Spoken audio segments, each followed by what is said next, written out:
All right, you guys ready for our next exercise? Sure. Yeah. Good. This one we're going to have you up on your feet. Please find a partner. Find someone that you have not spent too much time with today. And I know you've been doing a lot of work in pairs. We already did it once. We haven't worked together Yeah, yet. John and I have worked together. We haven't worked together yet. We've worked together once. We haven't worked together. I love the seriousness.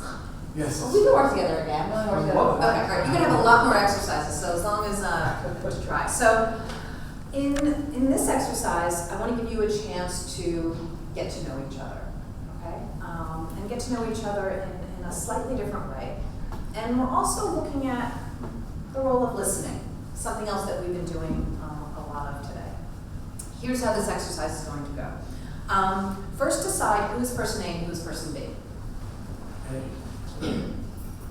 Got it down? Great. Person A will go first. And what you're going to do is you're going to share something or a couple of things about yourself with this person. Now, I'd like you to, I'm going to give you 3 different things you might share. And you'll get kind of the genre. One could be a childhood memory that really has either shaped your life or you think about it a lot. A philosophy or a perspective on life that you have that says something about who you are.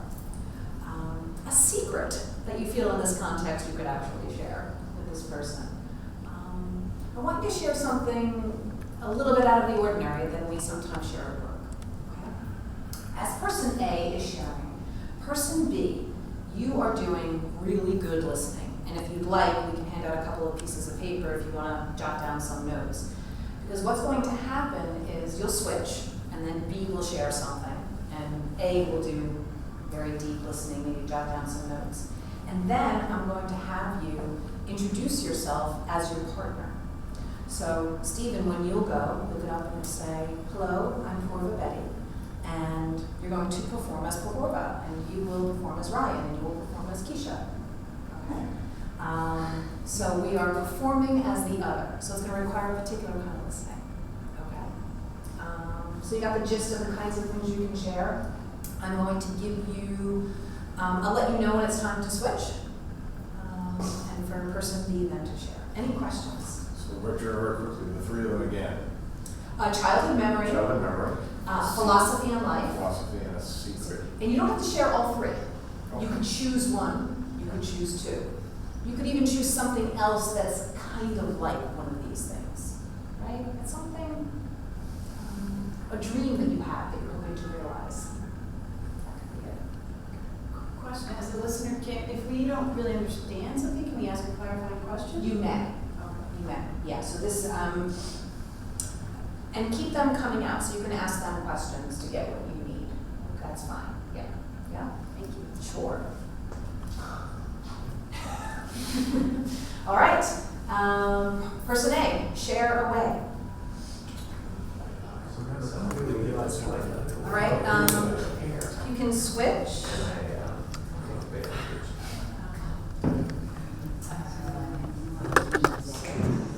All right. Round of applause. Hopefully you have enough. Round of applause.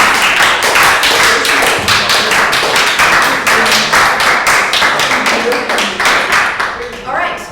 Let's do some performing together. I'm going to hear from 2 of you. So, Keisha, would you perform? Oh, I'm sorry, Ryan. Hi, Ryan. Hi. Nice to see you. Could you share a little bit about who you are, Ryan, with the group? So when I was in middle school, I had the opportunity to have an elective. There were 2 periods that were open and free, and I could choose what I wanted to do. And it was all about decisions. And my mother, she really wanted me to do band because she thought band could lead to music and orchestra and a bunch of other things. And I wanted to do illustration.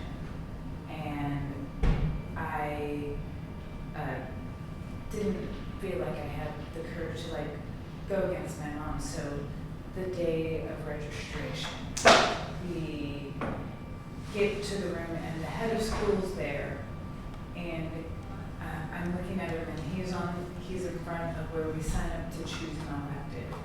And I'm thinking to tells me what to choose. That way, he'll be excited and be like, illustrations, good. Because my mom basically thought, drawing art you can do on your own, but band you need other people. And I was moving up there, and I remember I was like, which one should I choose? Which one should I choose? Hoping he would tell me illustration, so I could get the courage, or he could help change my mom's mind, because I didn't want to get in a fight. And I get up there, and I'm about to sign, and I expressed to him that I don't know what to do, and he turns to me and says, decisions, decisions, decisions. And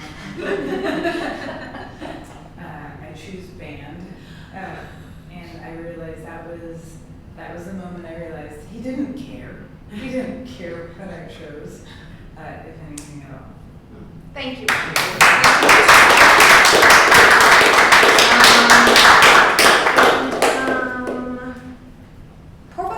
Porva. Hi, Porva. Yeah. So I was living in LA, and it came to pass that I had a relationship with a guy who was in New York, and we had a long distance relationship that was very intense and great. Every time we got together, it was passionate and fun and high energy and great. And so I would come to New York for a while, or he would go to LA for a while, and we were coming up on our 1-year anniversary. And I thought everything was just going great. And it looked to me like he did too. And at our 1-year anniversary, I was in, as I recall, I was in LA, but I was in New York for the anniversary. And we were having this conversation where I basically was going to say, and said it my way, I guess, let's stay together. This is really working. Let's be together. Don't know if that meant marriage or whatever, but I wanted to take us to the next level and have some commitment. Well, apparently, that was just the wrong thing to say. Because he heard something else, I mean, that I now understand, he heard something else that had to do with his mother and issues and baggage and stuff like that. And so he responded a little bit surprisingly. And so suddenly I got this sense like, this isn't really working. I went back to LA, and then very quickly afterwards he said, I'm going to Hong Kong for a job. And I said, well, I guess I'm going to Hong Kong with you, right? And he said, no, I want to go alone. And that was pretty much the end of the relationship. It dissolved very quickly. So it went from a lot of intensity to very quick sort of explosion, implosion, over. And you're stronger for it. I'm stronger for it. Oh, I married right. Round of applause. I met Mr. Right.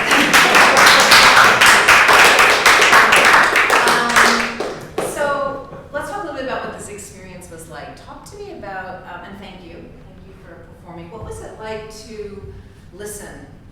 How would you describe the listening that you were doing, knowing that you were going to perform as your colleague? You're plugged in. Listening.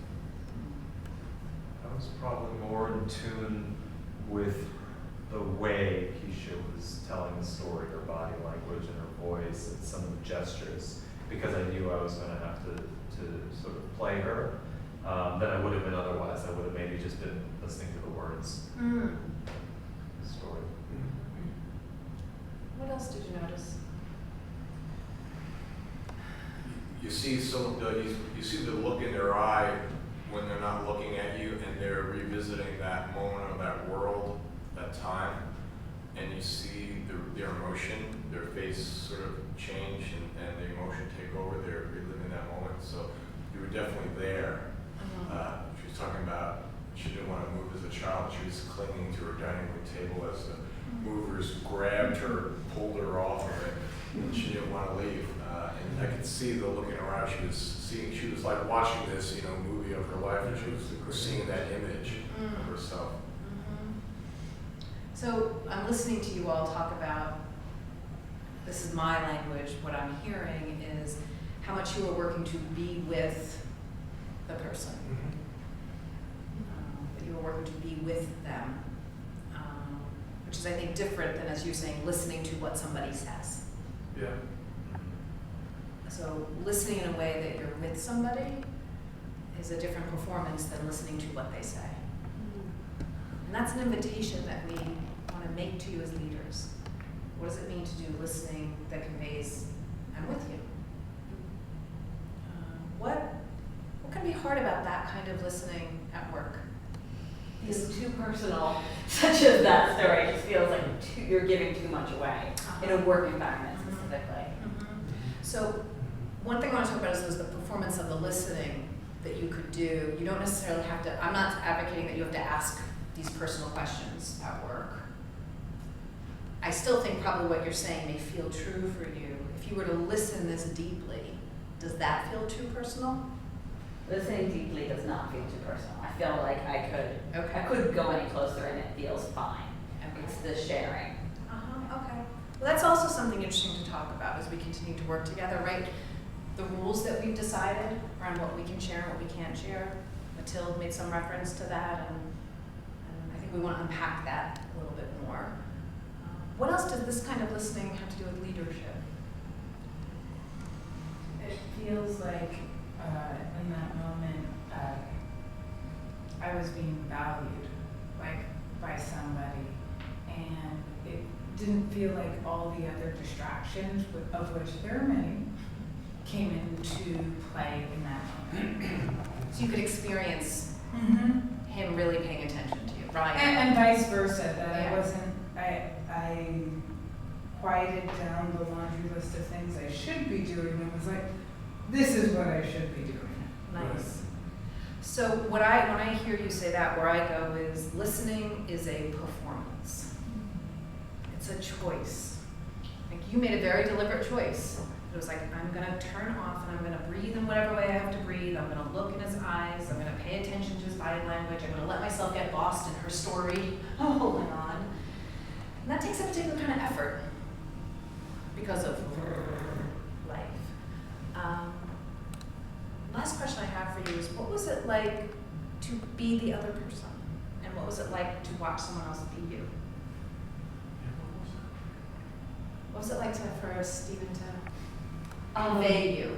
Well, because the nature of my story was personal, I felt a little bit just nervous of what will you share? And your job is to share it all. So I was just nervous of how it would be heard by others and what kind of a judgment that would have with it. But what was also really exciting to me was hearing what you got from it and kind of how you turned it into a story. Because when I shared, I was just sharing a sort of like just paragraphs of sharing, whereas you really sort of really shaped it the way you heard it, which was you heard it, processed it, shaped it, and shared it in a really lovely way. So, thank you. I think that's also what leaders do.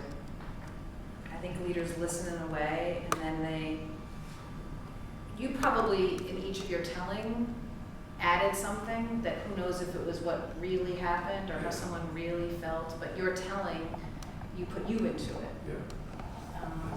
And I think there's some interesting things to explore there, where we let other people tell our stories, let other people see who we are. What was it like to have Keisha be you? One thing I noticed was that after she was me, was that I discovered that when I was telling my story, there was an element, I was embarrassed and I thought it was a little petty, or like, there was a self-critical thing where while I was talking about it, it seemed like this is sort of like I was feeling sorry for myself too much. Then when she told the story as me, I felt like, oh no, that's pretty sad.